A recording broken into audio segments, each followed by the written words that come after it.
बिस्मिल्लाहिर्रहमानिर्रहीम, अस्सलाम वालेकुम।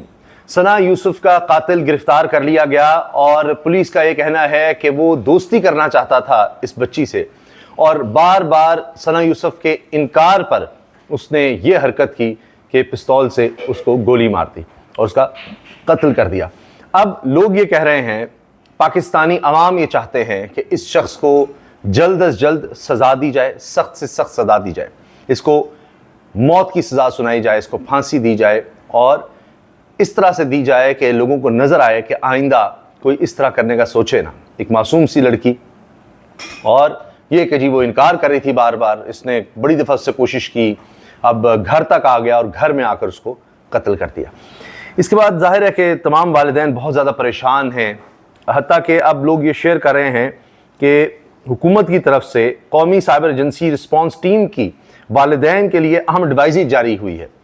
बच्चों को डिजिटल दुनिया से महफूज और ज़िम्मेदार बनाने की तरबियत दें, बच्चों को ज़ाती मालूमात की हिफाजत से मुतल्लिक आगाही दें, यानी किस तरह उसको ये एड्रेस मिल गया बच्ची का, किस तरह वो यहाँ तक पहुँचा, तो इसलिए बहुत मोहतात रहने की ज़रूरत है। वालिदैन बच्चों के सोशल मीडिया अकाउंट्स और सरगर्मियों पर नज़र रखें। वालिदैन पैगामात, तस्वीर और पोस्ट्स की निगरानी ज़रूर करें। घर का पता, स्कूल की तफसील शेयर करना ख़तरनाक हो सकता है। एडवाइजरी तो बच्चों को हमें अब इस माहौल में इस तरह से एजुकेट करने की भी ज़रूरत है कि उनको हमें मोहतात बनाना है कि वो दरिंदों से किस तरह से बच सकते हैं।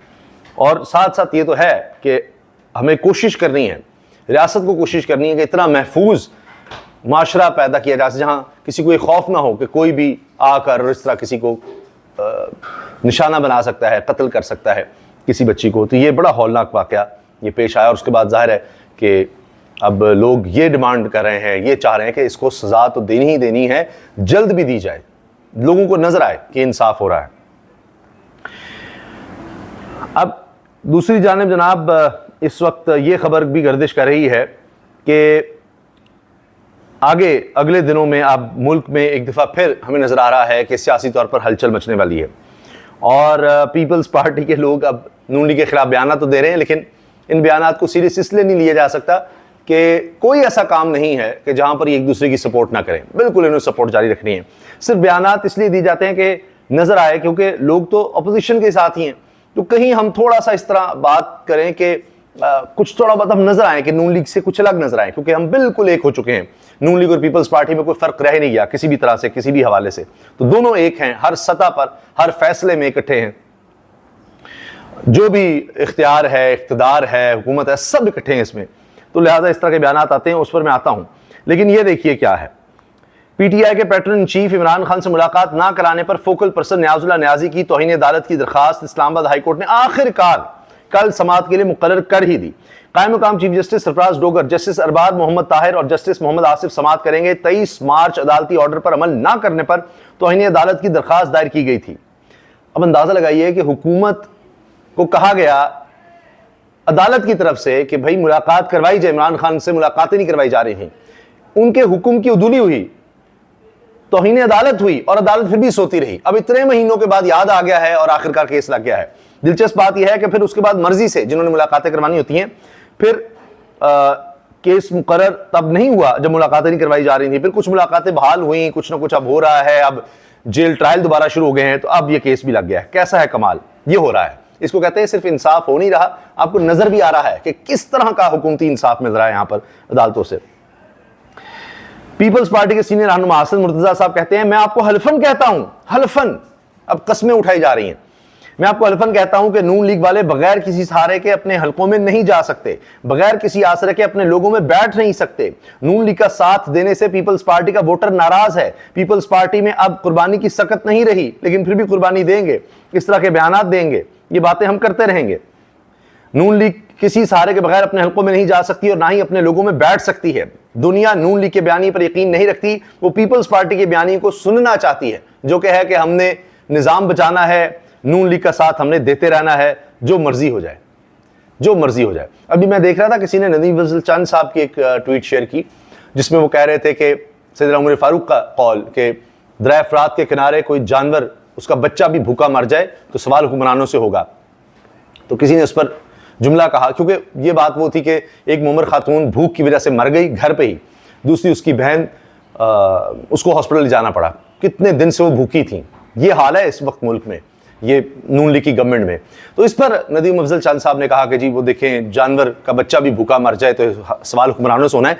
तो किसी सहाफ़ी ने लिखा कि जनाब माफ़ कीजिएगा कि ये हुक्मरानों में क्या आसिफ अली जरदारी साहब भी आते हैं नहीं आते, सदर भी आते हैं कि नहीं आते, इसमें बिलावल भुट्टो आते हैं नहीं आते, इसमें मुराद शाह साहब वज़ीर आला सिंध आते हैं नहीं आते हैं। हुक्मरानों में वो भी हैं जो साथ दे रहे हैं इनका, और मुश्किल नहीं इनको इक़्तिदार में लाने में, बिठाने में, इनका इक़्तिदार जारी रखने में। जितने वज़रा हैं जो भी हैं, कब आप उसमें खुद भी हैं या नहीं हैं, किसको सुना रहे हैं आप? तो यही लोग प्रेस कॉन्फ्रेंस करते हैं, हसन मुर्तज़ा साहब भी और नदीम अफजल चंद साहब भी। बातें देख लें और उसके बाद किरदार देख लें, कितना यानी गुफ्तगू देखिए और किरदार ये है कि उनका हर सूरत साथ देना है। नईम बजौता अगर कहते हैं कि इमरान खान की एहतजाज के हवाले से पूरी कौम को तैयार रहने की हिदायत है कि अब तैयार हो जाएं, अब एहतजाज होगा। नईम हैदर पंजोता ने ये वाज़ेह कर दिया, इमरान खान से भी वकील हैं। अब फिर से प्रेस कॉन्फ्रेंस का सिलसिला शुरू हो गया है। आने वाले दिनों में फिर लगता है कि सड़कें गर्म होंगी, क्योंकि शेख वकास अकरम ने प्रेस कॉन्फ्रेंस की है और कहते हैं अपोजिशन लीडर उमर अयूब के खिलाफ सोची समझी साजिश के तहत रेफरेंस दिया गया। वो तमाम इल्जामात जिनको रिटर्निंग अफसर मुस्तरद कर चुके थे, दोबारा एक दरखास्त की शक्ल में सुनना एक मजाक है। सिर्फ कौमी असम्बली में नहीं, पंजाब असम्बली में हमारे लाहौर के सदर शेख इम्तियाज के खिलाफ भी रेफरेंस आया है। ये हमारे साथ खेल रहे हैं, ये समझते हैं कि हम टूट जाएंगे। बिल्कुल ऐसा नहीं होगा। इसके अलावा जी शेख साहब ने कहा है हम देखेंगे कि अब असम्बली कैसे चलाएंगे। समड़ियाल में इलेक्शन हमारा लूटा गया, बैलेट बॉक्स चोरी किए गए, तशद्दुद भी हमारे ऊपर हुआ, सर भी हमारे लोगों के फटे, टांगें भी हमारे लोगों की फ्रैक्चर हुई और FIR भी हमारे 200 बंदों के ऊपर दे दी गई। सेक्रेटरी इत्तलात शेख वकास अकरम ने यह बात की है और कहते हैं स्पीकर कौमी असम्बली अयाज सादिक इस्तीफा दे। ये पहले हुकूमत की हर रुकावट आसान करता है और फिर हमें अपनी मजबूरी के रोने सुनाता है। अगर स्पीकर साहब तुम इतने ही उसूल पसंद हो तो मजबूरी ना सुनाओ और इस्तीफा दो। मुज़ाहमत जनाब अब होगी, मुज़ाहमत के अलावा रास्ते कोई नहीं बचा। तनवीर अहमद एस्टैब्लिशमेंट का बंदा है, इसने जब इमरान खान से मुलाकात की तो इमरान खान से 9 मई पर मुआफ़ी मांगने का मुतालबा किया था। ये तब इमरान खान के पास भेजा गया था। दूसरी दफ़ा आया तो खान साहब ने इसे मिलने से इनकार कर दिया था और ये साहब इंटरव्यू दे रहे हैं, पता नहीं कि मेरी कितनी मुलाकातें इमरान खान से हो चुकी हैं। ये सब मेरे पास वीडियोज़ में भी हैं, लेकिन वक्त की कमी की वजह से मैं चाह रहा हूँ कि आप तक तमाम खबरें जल्द अज जल्द हम दें पहुँचा दें। इसके अलावा अलीमा खान साहिबा ने कहा कि मुझे कहते हैं कि ज़रा मध्यम हो जाएं, धीमे लफ्ज़े में बात करें, इसलिए तो मुलाकातें नहीं करने दी जाती कि अलीमा आकर वही बात कर देती हैं जो इनका भाई Imran Khan patron in chief Tehreek Insaf कहता है। इमरान खान ने कहा है मुझे कोई डॉक्टर्स का वफ्द नहीं मिलने आया। तनवीर अहमद एक दफ़ा मिला था, दूसरी बार आया तो मैंने इनकार किया। इसने मिन्नतें तरले की और कहा उम्रे पर जा रहा हूं, एक दफ़ा मिलने, अब भी कोई मेरे से मुलाकातें नहीं हो रही। ये इमरान खान साहब की बहन उज़मा खानम साहिबा ने ये बातें बताई हैं। जब 3 हफ्ते के लिए मुकम्मल तौर पर बंद कर दिया गया था, एक दफा इमरान खान ने मुलाकात की थी। ये जब बिल्कुल किसी को नहीं मिलने दे रहे थे उस वक्त की बात है, अलीमा खान साहिबा कह रही हैं और कहती हैं हम तो जेल में थी तब ये सारी मुलाकातें हो रही थी।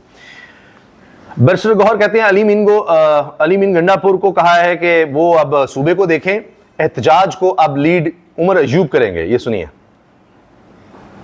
ये इन्होंने आकर मीडिया से बात की, गुफ्तगू की और उसमें बताया है कि जी अब अहकामात बदल गए हैं। इसका मतलब है इनकी कारकर्दगी से और अली मीन गंडापुर की कारकर्दगी से इमरान खान मुतमईन नहीं। अभी यही खान साहब ने आप लोगों के साथ जिक्र किया है, साथ साथ यही कहा है कि जो तहरीक होगी वो मैं खुद लीड करूंगा। खान साहब खुद इस मरतबा तहरीक लीड करेंगे और अब तहरीक इमरान खान खुद लीड करेंगे, बाकी सारे फारिग हैं। कोई अब जिम्मेदारी उस तरह नहीं ले पाया या वो मेयार पर पूरा नहीं उतर पाया और अब फील्ड प्लेसिंग भी चेंज हो रही है, खिलाड़ी भी बदल रहे हैं, पोजीशनिंग भी बदल रही है। जो हिदायत है वो उमर अयूब खान साहब को देंगे। जिस तरह आज तक जितने भी रैली जलसा जुलूस कुछ हुआ है वो अली अमीन खान साहब लीड करते थे, वो आरा करते थे। आप जो कि अली अमीन खान साहब के लिए यही है कि आप कंसंट्रेशन करें अपने सूबे के और गवर्नेंस पे, लिहाजा इसको उमर अयूब खान साहब करेंगे और खान साहब खुद ही हिदायत देंगे। और आप ये बताइए ये सुन लिया आपने कि अब खान साहब खुद हिदायत देंगे, उमर अयूब लीड करेंगे। अब मुज़ाहमत जो है ईद के बाद मुझे लगता है कि उसका नेक्स्ट फेज़ शुरू हो रहा है और पिछले जितने आपने मुज़ाहमत, जलसे, जुलूस, रैलियां देखी हैं, मुझे लगता है ये उन सब से ज़रा आगे की चीज़ होगी। इजाज़त दीजिए, अल्लाह हाफ़िज़।